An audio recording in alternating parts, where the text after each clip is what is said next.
Díaz. Gabriel Díaz, buen día y bienvenido. Buenos días, Hugo. Buenos días, Félix. Buenos días. Muchas gracias por la oportunidad. Mira, desafortunadamente estamos en esta situación. Estamos entrando en la tercera semana en la que, en efecto, la provincia de Bocas del Toro está completamente bloqueada del resto del país. Es una situación desafortunada, puesto que estamos peleando panameños contra panameños.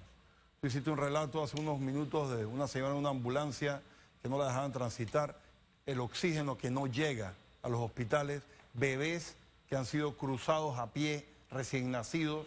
En fin, hay una situación grave que solamente está afectando bocatoreños con bocatoreños.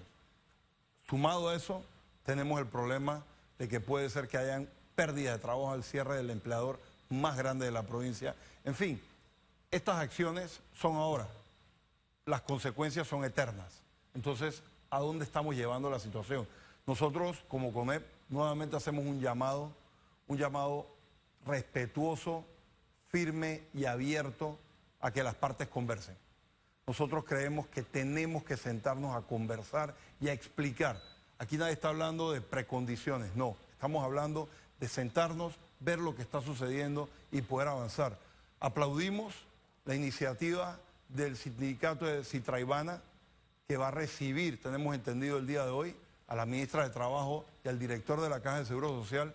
Ese es el tipo de conversaciones a las que nosotros estamos haciendo el llamado, a que una parte pueda explicar qué es la ley, cómo opina la ley, cómo funciona la ley, mejor dicho, y por el otro lado pueden hacer preguntas puntuales al respecto, de manera tal que podamos generar esa credibilidad que tanto necesitamos. Sí, en Bocas del Toro, estos tranques o cierres totales en más de 25 puntos han ocasionado demasiada preocupación. Y ayer los principales medios de comunicación en Costa Rica hacían énfasis en que los altos directivos de la empresa que genera la mayor cantidad de empleos en la provincia de Bocas del Toro estaban reunidos en Costa Rica, y pareciera que hay una parte de la población todavía incrédula ante los llamados, los destellos que ha enviado esta empresa de llevar sus activos a otros países que buscan una mejor condición en medio de todo lo que ha sucedido en los últimos años en esta región importante del país. Mira, Félix, quizá lo que tenemos que hacer es agarrar colaboradores o ex colaboradores de las fincas en Puerto Armuelles y llevarlos allá. Llevarlos allá para que esos trabajadores que quedaron sin empleo, básicamente por muchísimos años, sin sustento para sus familias, sin educación, sin servicios básicos, puedan explicarle qué pasó con una dirigencia radicalizada que llevó esto al extremo. Nosotros creemos que sí tiene que haber un derecho a ser escuchado, un derecho a protestar, un derecho a que le expliquen a las partes lo que está sucediendo. Pero no podemos irnos al extremo de cortar comunicación, transporte, cortar del país, no a la provincia, sino a la población que está allí. Ese derecho a ser escuchado y el derecho a la protesta es sagrado, no hay democracia sin tal. Pero ¿qué hacer ante una situación en la que nos encontramos que, por ejemplo, les voy a poner dos ejemplos nada más, hay más. De los grupos que hoy están protestando decían no al aumento de la edad de jubilación. Ellos y muchos más decían no al aumento de la edad de jubilación. Y este gobierno, y ahora digo mi opinión, irresponsablemente se lo dejó y le pateó la pelota al siguiente gobierno. Eso lo vamos a discutir en 6 años, cuando todos sabemos la realidad de la caja. Pero en fin, al final no se aumentó la edad de jubilación. Cuando usted va y le pregunta a los que están protestando, es por no a la edad de jubilación, pero si no está en la ley, entonces ¿de qué estamos hablando? Dice, es que no nos escucharon. Bueno, precisamente porque no querían, no está allí. Insisto, mi opinión es que soy irresponsable, pero no está. Esa es la realidad. Pero es la razón de la protesta. Otra de las razones es que se privatiza la Caja de Seguro Social. El 90%. Que a mi parecer es una medida equivocada, pero está en la ley y no por eso voy a salir a tirar piedras a la calle. El 90% sigue en manos de Caja de Ahorros y Banco Nacional, que históricamente no nos han rendido lo que nos debe rendir en nuestro dinero como inversión. ¿Cómo es posible que se mantenga todavía el tema de, espérate, sí, es que debemos conversar, debemos escucharnos? Si se escuchó, hubo diálogo y ahí está lo que se pidió, pero está la protesta. Entonces, ¿cómo salimos de ese entuerto? Hugo, tristemente, mucha gente no lee lo que hay al frente y no cree en las autoridades. Cuando tú no crees en las autoridades, lo que te digan cae en saco roto. En consecuencia, allí es donde nosotros aplaudimos la iniciativa del sindicato hoy de recibir a voceros importantes del gobierno, en la persona de la ministra de Trabajo y del director de la Caja de Seguro Social, para hacer docencia sobre la misma ley.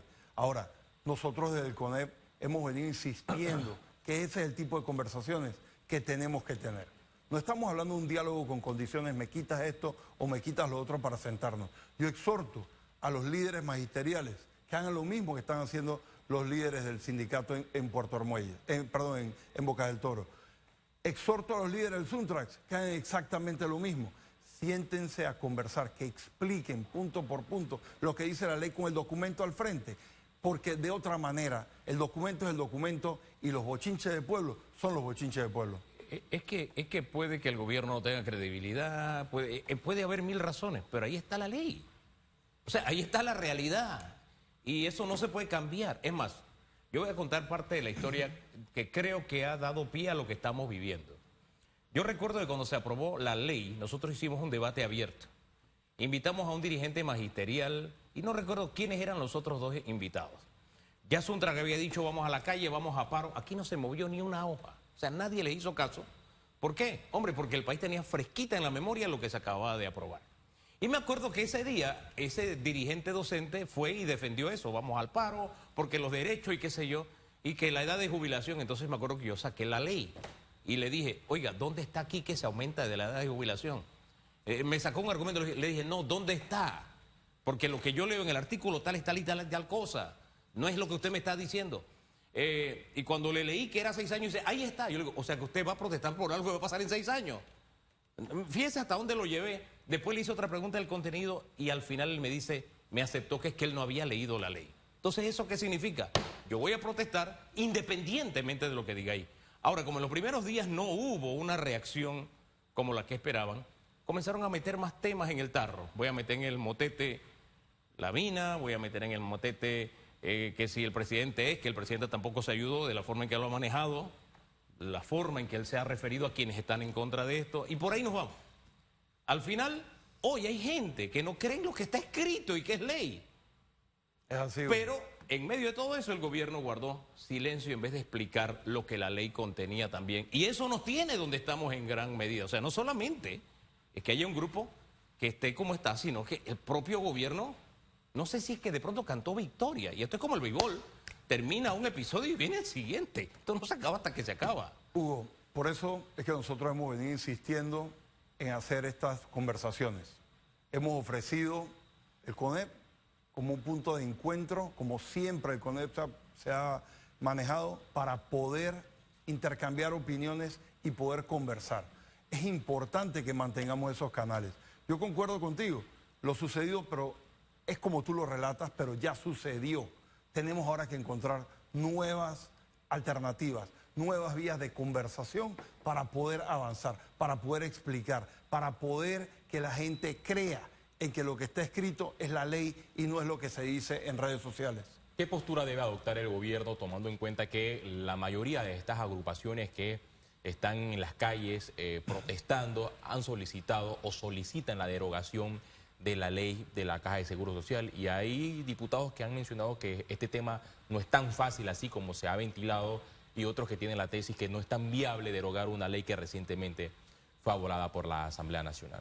Félix, esta ley es una ley difícil, es una ley que trata el seguro social, trata de cuando tú estás en la parte final de tu vida, cuando tú ya trabajaste, busca el bienestar social. No es fácil hablar de este tema, no es fácil agarrar y poner esto sobre la mesa y una ley que tiene 244 artículos, una ley que es densa, una ley que ni siquiera las personas que la han leído un par de veces la comprenden en su totalidad. Es complejo el tema y nosotros tenemos que entender eso y nuevamente conversar y explicar. Y si eso implica ir artículo por artículo, leerlo y explicarlo y someterlo a preguntas, hacer eso. Lamentablemente ha entrado la política en esto, lamentablemente han entrado temas que no están sobre la mesa en este momento a ser parte del debate. Nosotros creemos definitivamente que tiene que haber una conversación, pero no una conversación para quitar, es una conversación para avanzar. El gobierno entró en esta ley porque el país lo requería, no porque el gobierno quería. no porque los panameños, nosotros estamos aquí diciendo, hey, quiero que me cambies esto o aquello. No, los empresarios tampoco queríamos un aumento de lo que se tenía que pagar, pero todo el mundo tuvo que dar una parte del avance en esta ley por una sencilla razón. El país lo requiere. El país requiere avanzar con ajustes estructurales y este era uno de ellos. Le tocó al gobierno. Eso es lo que tenemos. Tenemos que vivir con la ley, tenemos que avanzar, tenemos que agarrar y explicarla y conversar y ver lo que hay y ver lo que no hay. A mí lo que me preocupa es que, no sé, en la situación, y insisto, cuando yo doy un punto de vista siempre digo, yo puedo estar equivocado. Tenemos la situación de desempleo y empleo informal que ya todos sabemos. Dar cifras sería abundar sobre lo mojado, ¿no? Pero esto es como, para mí, voy a hacer una analogía, es como si tuviéramos un techo que está lleno de goteras, tiene goteras. Y entonces, en vez de subirnos a acomodar el techo de manera tal que podamos tapar las goteras que tenemos, lo que hacemos es ponernos a saltar en el techo y abrirle más huecos. Eso es lo que estamos haciendo en materia de empleo. Para mí, hey, el techo está mal, qué sé yo, cuídalo porque es el techo que tenemos. Es decir, los empleos que tenemos, vamos a cuidarlos porque son los que tenemos. Y tratemos de generar más. No, todo lo contrario. Ahora ponemos en riesgo lo que tenemos, ¿ah? Y les negamos a otros el derecho de que pronto se mueva la economía y que pronto puedan tener acceso a nuevos empleos. Y yo insisto en el caso de Bocas del Toro, porque nosotros como chiricanos vivimos lo que pasó en las bananeras. Yo tenía familiares que trabajaban allí y lo único que le faltaba a la empresa era ir a cosechar la fruta, era todo lo que le faltaba. Todo era gratis. Mira, el patio se lo limpiaban gratis, todo era gratis, medicina gratis, todo era gratis. Y cuando la empresa advertía, oye, ya no podemos más, nos vamos a ir, los dirigentes decían, no, hombre, esto nunca se van, nunca, eso es mentira, eso es para meter miedo. Yo no sé, yo lo pensaría dos veces si fuera trabajador en Bocas del Toro estar protestando por una ley que no me toca y con una empresa que ya mandó sus ejecutivos para Costa Rica.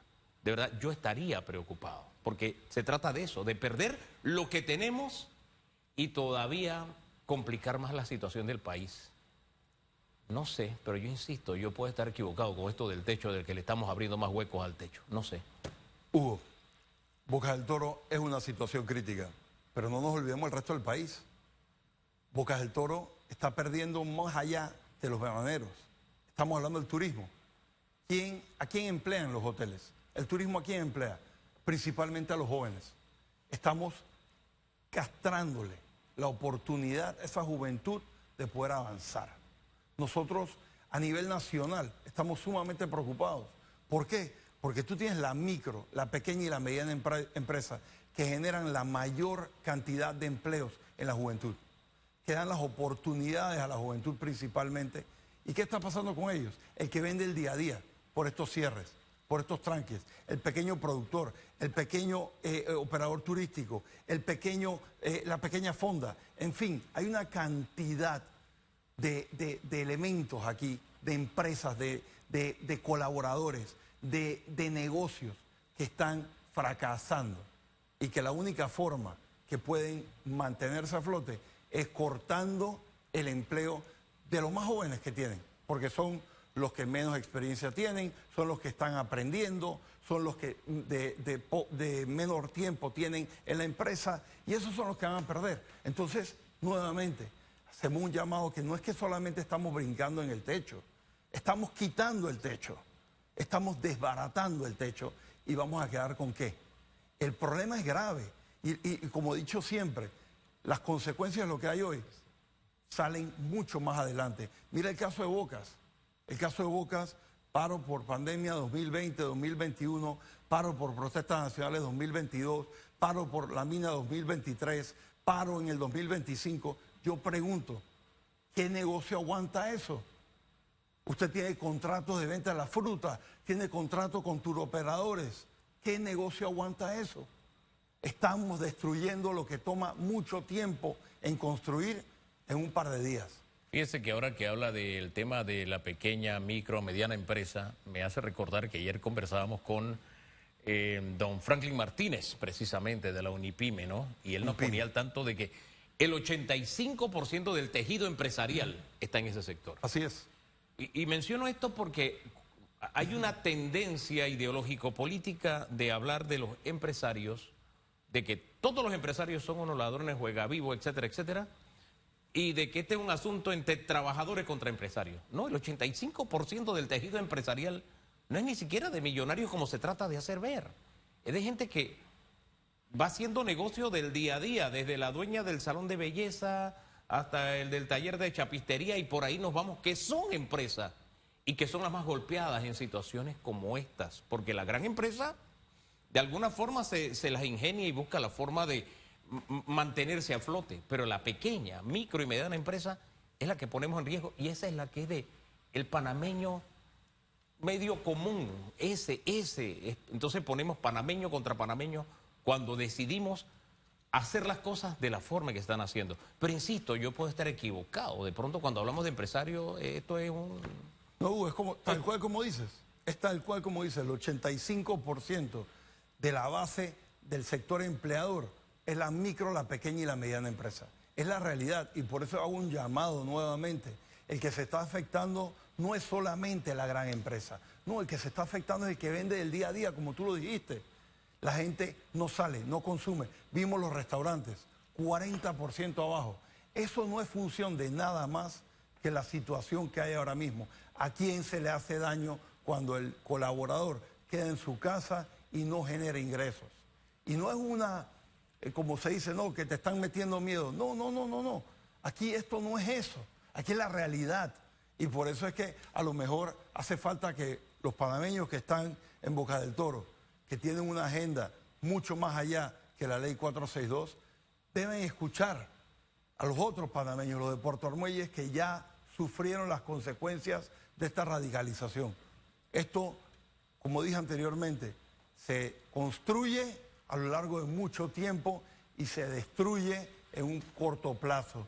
Por favor, reflexionemos, por favor, conversemos, por favor, escuchemos. El Suntrax también se mantiene en paro y le ha hecho el llamado también a la población que se sume a esta huelga en rechazo a varios puntos ejecutados por el gobierno de José Raúl Mulino. Pero ¿cuál es el reporte que ha recibido el sector privado de la actividad construcción? ¿Qué tanto se ha reactivado o qué tanto está paralizada en estos últimos días? Félix, cada día hay más colaboradores de la construcción que están yendo a las obras a trabajar. Nosotros nuevamente hacemos un llamado a los colaboradores que vayan a sus obras, a sus puestos de trabajo y trabajen. En la mañana de hoy se han dado ciertos incidentes en unas u otras obras donde líderes del Suntrax han tratado de impedir y en efecto se han parado en la puerta de proyectos para evitar o impedir que los colaboradores accedieran a sus obras. Las obras están reactivándose, nosotros creemos que ese es el camino y ojo, con eso no estamos diciendo que no nos sentemos en una mesa a escuchar, escuchemos, pero no puede haber precondiciones. Aquí el tema es trabajemos y trabajando hablemos. Nosotros como panameños tenemos que dialogar. Mira, el otro día lo mencioné y lo tengo que decir nuevamente. ¿Tú crees que nosotros haciendo huelgas hubiésemos conquistado nuevamente o hubiésemos podido negociar con los Estados Unidos? La respuesta es no. Eso se hizo por muchos años y ahí está el canal de Panamá en manos panameñas. Ahí está un tratado, negociaciones que tomaron décadas, pero se logró. ¿Tú crees que a los Estados Unidos les importaba si aquí alguien estaba en huelga o no? No. Y no hubo esas huelgas, hubo diálogo y pudimos avanzar. Nosotros aquí tenemos que hacer lo mismo. Tenemos que sentarnos a conversar, a escuchar panameños y panameñas de todos lados y sentarnos y encontrar los puntos en común, que estoy seguro que ningún panameño quiere que su hijo no vaya a la escuela. Entonces, hay puntos en común. Tenemos que trabajar en esos puntos en común. Cuando tenemos una educación en el nivel en que se encuentra y uno lee lo que se está publicando en las marchas, unas ecuaciones y demás, y lo compara con lo que dice la ley, uno logra entender en gran medida por qué la insistencia en año tras año afectar al estudiante para que no tenga la capacidad de tener para poder realizar un análisis a profundidad, ni siquiera a profundidad, medianamente el análisis. Y esto lo digo con dolor, fíjese. porque no es una huelga la que se da este año en el sector público. En los últimos 5 años hemos tenido 4 años de paralización en el sector. Entonces, uno ve a los jóvenes que, sí, llenos, algunos jóvenes, perdón, no los, algunos jóvenes que salen muy llenos de motivos. Sí, porque no, nosotros queremos en el futuro una buena jubilación. No, hijo, si usted no tiene un buen trabajo, no va a tener ni siquiera jubilación, ni siquiera calidad de vida. Y por la educación que le están dando en el sector público, con estas paralizaciones consecutivas todos los años, no va a tener jamás una buena jubilación, independientemente de la ley que haya, porque no va a poder ser competitivo, así de sencillo. Entonces, estos que te dicen, no, que aquí están los ricos, que aquí están los pobres, están condenando a los que menos tienen precisamente a tener menos cada día, porque no se preparan para un mundo competitivo. Entonces, sí, muy llenos de energía y de ganas y de mucha pasión, pero yo les sugiero en este momento mirar ese detallito y tomar todo eso que le están diciendo y compararlo con lo que dice la ley. Porque decía mi abuela, el sombrero en la cabeza se hizo para algo más que llevar el sombrero. Y ahí es donde yo entiendo a veces, por ejemplo, lo que decía una vez un político venezolano en poder. No es que a nosotros nos conviene la revolución, nos conviene que cada día sean más pobres. ¿Por qué? Porque entonces usted lo tiene ahí cortito, ¿verdad? La libertad se obtiene precisamente con el conocimiento. Y el conocimiento viene pues, de la educación. Y la educación es el derecho que a ti, joven, te están negando. Y eso es lo que te negará un mejor nivel de vida. Y por ende, si Dios te da vida, los años necesarios a que tengas acceso a una jubilación razonable. De verdad que ahí entiendo el por qué la insistencia en no dar educación.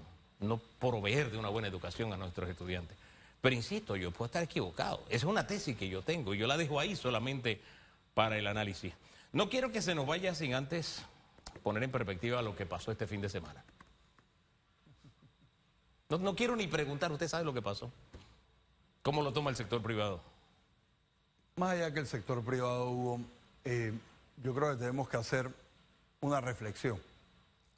Hay una parte importante de la población que considera que esa medida es justa porque había un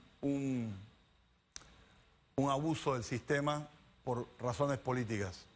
Hay otra parte importantísima de la población que considera que lo sucedido es impunidad, que considera que eso demuestra los diferentes tipos de justicia que hay en el país.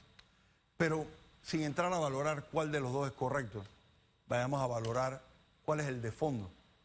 El de fondo es que perdió Panamá y perdimos los panameños. Y perdimos todos por una sencilla razón, porque aquí añadimos un tema más a un malestar social, añadimos una razón más del por qué nosotros consideramos que hay, como sociedad, consideramos que hay una justicia selectiva, una justicia imparcial, o sencillamente se pierde la credibilidad en la justicia y en las instituciones de justicia. Y por último, aumenta la sensación de corrupción. Independientemente de qué lado usted esté, porque la corrupción viene si se utilizó el método judicial para persecución política o es que se permitió para la impunidad. Al final del día, perdió Panamá, perdieron los panameños, perdimos como sociedad y nuevamente es un peso adicional en la espalda de todos los panameños. Yo creo que debemos reflexionar sobre lo sucedido y ver cómo nosotros garantizamos que estas cosas no se den en el país. Una raya más al tigre. Y hay quienes han ido sumándole rayas y no están conscientes de que eso genera descontento. Yo no demonizo los altos salarios. Y nuestros magistrados de la Corte nos han comparado sus salarios con magistrados de otras cortes. Yo creo que hay que medir resultados, ¿no? Y a partir de los resultados hablemos entonces del ingreso salarial, hablemos de la realidad de un país en este momento en la situación laboral que existe. Vemos una asamblea donde, bueno, la cantidad de diputados que tienen planillas de gran empresa, ¿ah? Con nuestro dinero, raya más al tigre. Sucede esto, raya más al tigre, ¿no? Entonces son pequeñas gotitas que van llenando el vaso y que generan este tipo de descontento. Pero insisto, hay sectores políticos que no están conscientes. Ah, no, es que nosotros merecemos el aumento. Ah, no, es que yo no sé de dónde vinieron nombramientos, dicen los otros. En fin. Entonces la gente dice, tú me estás cogiendo de tonto. Por eso es que te digo, perdió Panamá, perdimos los panameños. Esa es la realidad. Al final del día, independientemente de qué lado usted esté, no está bien que nosotros de cualquier lado quedemos con una sensación que algo está mal. O estuvo mal antes o está mal ahora. Y tú hacías una reflexión hace un momento sobre el empleo. Y quiero terminarte con esto. Es imposible, sin empleo formal, tener una caja de seguro social. No podemos tener una jubilación digna sin un empleo formal.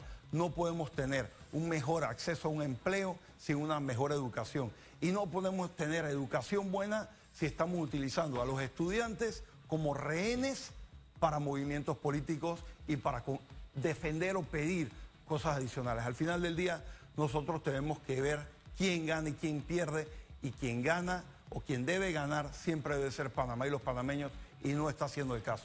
Gracias, señor Gabriel Díez, presidente del Consejo Nacional de la Empresa Privada. Vamos a estar atentos a lo que ocurre en la provincia de Bocas del Toro, pero a mí algo de lo que me ha llamado la atención es que si la población en Bocas del Toro, Hugo, sale a protestar, a rechazar muchas cosas, pero nunca ha salido a protestar en contra de su diputado, que es el que encabeza el récord en planilla. Es más, tiene un monto que supera a las grandes empresas que pagan planillas en Panamá.